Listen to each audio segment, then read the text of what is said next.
right, hello. This week's podcast, we've done a lot on the past on mindset, energy, nervous system, and I'd like to switch gears a little bit, but we'll still keep that tied in because it's so important to women in the 30s to 60s age time frame. But yeah, today we're going to talk about movement. And I think we have to go back to what I've talked about before in previous podcasts about what does your body want? How does your body want to move? I am as you guys know, my background is marketing. I got a degree in marketing. I've worked in high tech marketing from some big name companies to some small fitness studios. And I am very marketable, meaning that people can market to me really easily. And I go, yeah, that sounds awesome. That's what I should do. That being said, when I see videos of women should lift heavy weights, women should do X and X, women should do Pilates, women should do yoga, all to get the body you want or all to get this shape, whatever, right? I am like, yes, I got to do that now. And that's all I know coming from my head, my ego. It's not coming from my soul, my body, that kind of gut check, that intuition. So with that being said, I have to say, my advice to you is, how do you want to move? Yes, there are some simple things that we should do to be healthy. There are lots of things we could do to get the ideal shape we want. But is that healthy to get to that ideal shape? Is that how your body wants to be? And I'm not talking about being healthy. We should strive to be healthy. But healthy is different for different people and different bodies.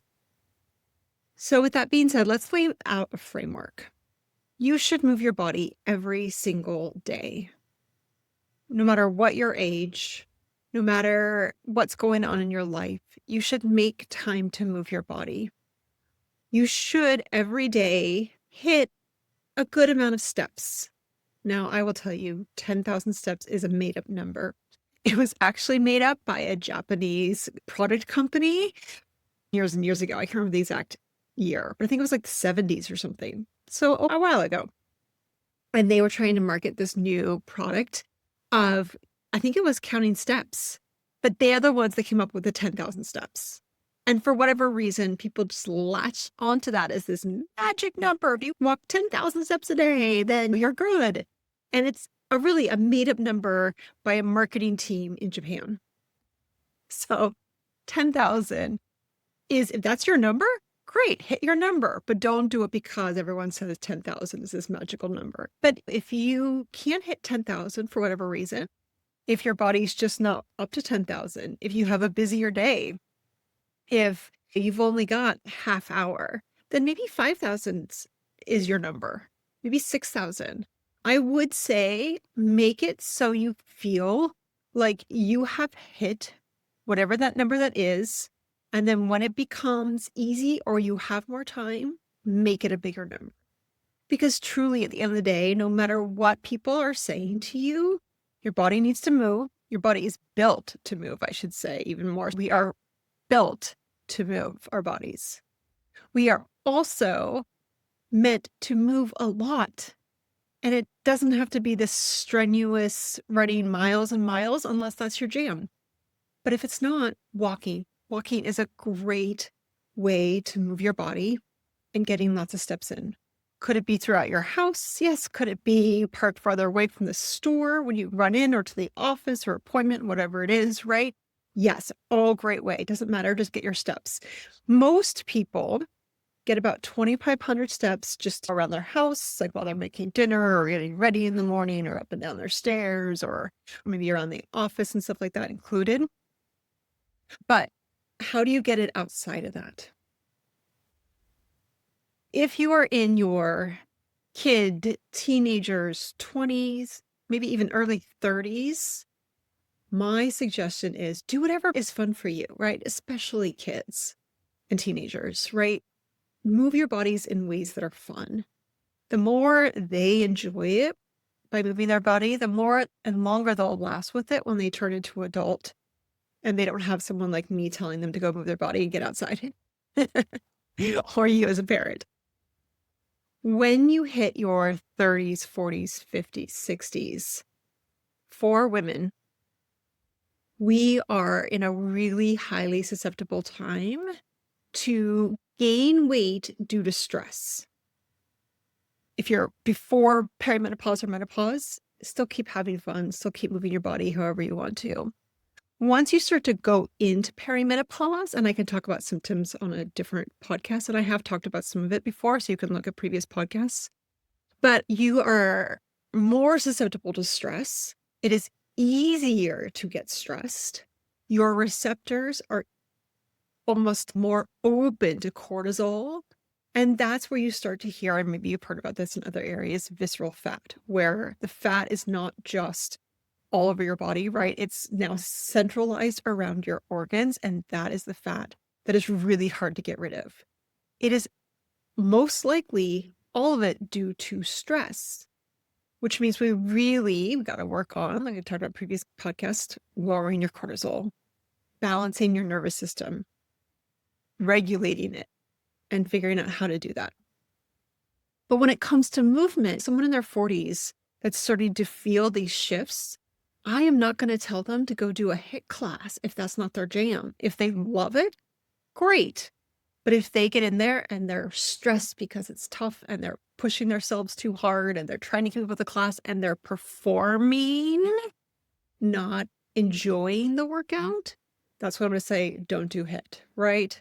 Same with running. If it's something you're performing because someone told you should run and it's not, you don't enjoy it, don't do it.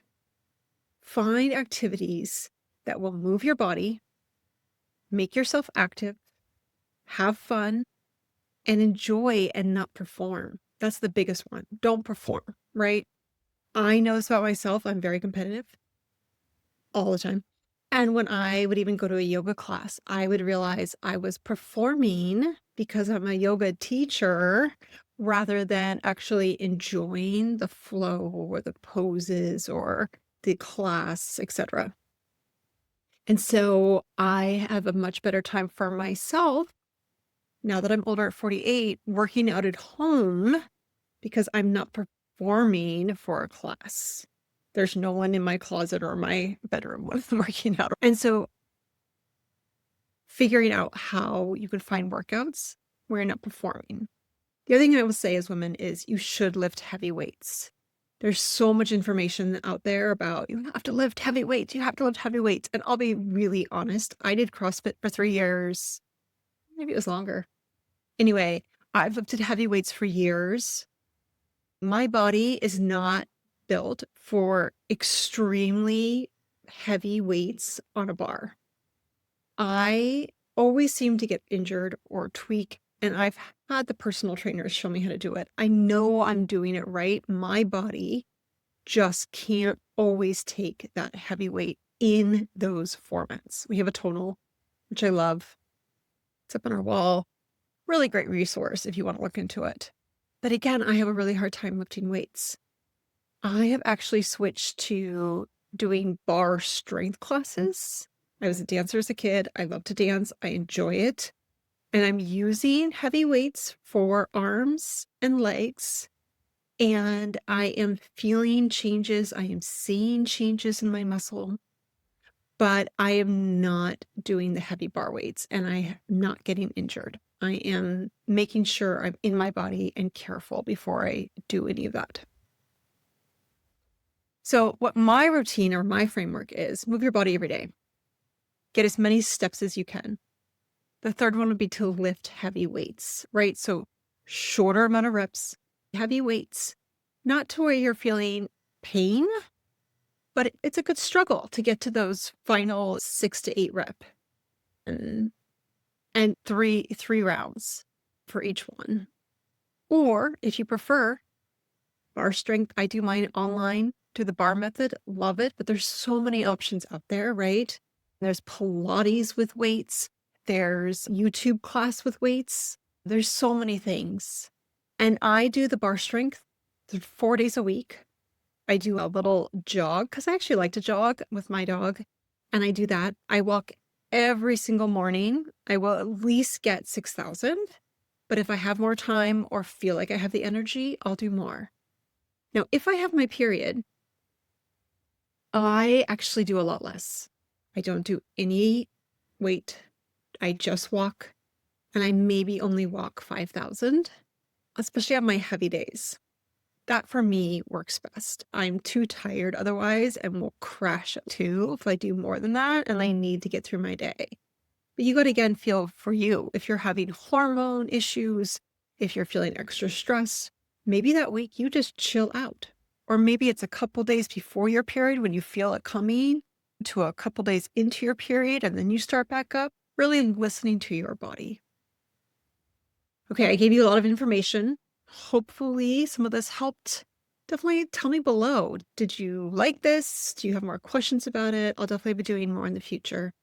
Hope you have a great day.